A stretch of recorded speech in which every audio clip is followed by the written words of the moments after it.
Okay, ali ku Mabirizi Herbal Products nkubuuzaako weebale nnyo okugoberera Ssenga Mabirizi, weebale okumwagala, weebale okusharinga video okola kyamaanyi.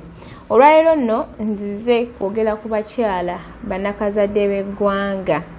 Okuzaala kirungi, abaana tubeetaaga, buli kimu tukyetaaga, naye n'abasajja baffe baagala singa oba ovudde mu kuzaala oddewo bulungi, weddaabirizeeko okole ki, oddewo.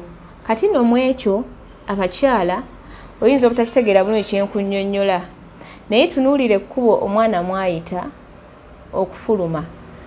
Awantu awo wabeera watono ne watuuka ekiseera n'okola ki, ne wagaziwa, nga n'omwami wo ne wabeera naawe abeera takyakuwulira ye ng'omwami. Kitegeeza nti omukyala oyina okwezza obujja naddala ng'ovudde mu kaseera akaaki ak'okuzaala. Kati abakyala omanyize nabagamba ndiwo okubayiiza, Ssenga Mabirizi nannyini birungo, Ssenga w'abasereebu, ndiwo okukola ki, kubayiiza. Tuyina tayiti atayiteninga kungulu kuno. Musajja n'akusanga ng'okutte bulungi nnyo naye nga munda waki wasigadde wagazi. Bw'anaayingira bw'ati kitegeeza ajja wulira munda eri nga waki wanene, naye wano kungulu wakoze eki, wakutte ate nawo wayitewo ekiseera wagaziwe. Atandika okuyingira nga takyakuwulira, ng'alinga ali mu bbaafu, alinga awuga obuwuzi.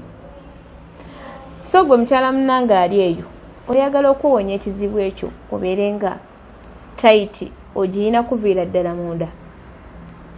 Tuzimbe ebisenge, kisenge ku kisenge nga kiddawo nga we kyali, ng'omusajja bw'akutuukako agamba nti ono tazaalangako, kumbe olina abaana bo bataano bakola ki, bali wali, naye nga ne bunyaayo eraga nti oli muto peti lwa nsonga nti okola ki, ogiddaabiriza.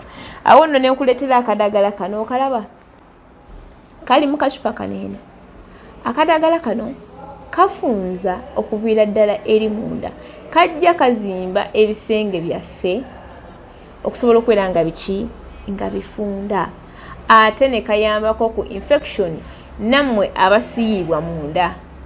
Olina oluntu olukusiibwasiibwa eyo munda eyo, kajja kuba kakola ki, kakuyambako kana akalagala. Bw'oba okakozesa osobola okufuna akagundi, waliwo bupayipu bwe batundira mu tubes, naddala tube eza wansi, oteeka muli eddagala n'osonsekayo n'oteekayo eddagala eryo. Kitegeeza nakano osobola okufuna akapayipu n'okola ki, n'oteekayo eddagala no erigendera ddala eri munda ne lisaanuukira eyo okusobola okubeera nga lifunza muli munda.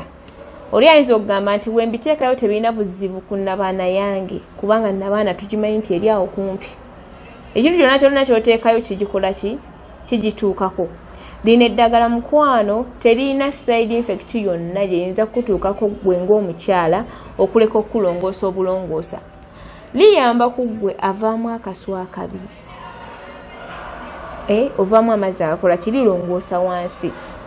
Katugambe batyo, lino eddagala likola ki, likuyamba. Abakyala mbagamba nnyo mweyonje,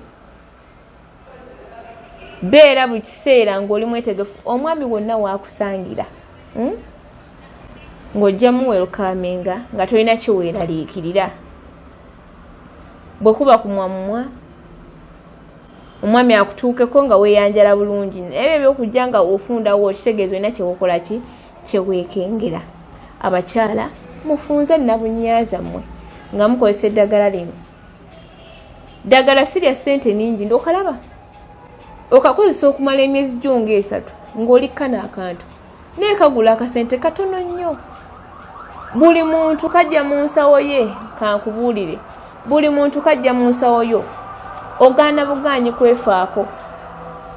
Kyova olaba abasajja banoonya obwana obuto n'agamba kankwane kano lwa nsonga akamanyi muli kaki, kafunda, naye ng'ate naawe osobola okuddawo n'okola ki, n'ofunda bulungi nnyo.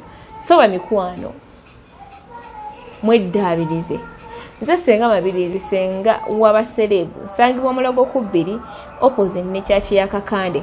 bino ebintu webiti ojja bisanga wano eno. Kyala jjuza akaduuka ko kateekemu matiryo buli kimu olaba ate ensi weeneekola ki weeneekugondera kubanga abasajja bakola ki bye baagala. Enamba y'essimu eri 0704 737 741 14. Mubeere bulungi, mweraba.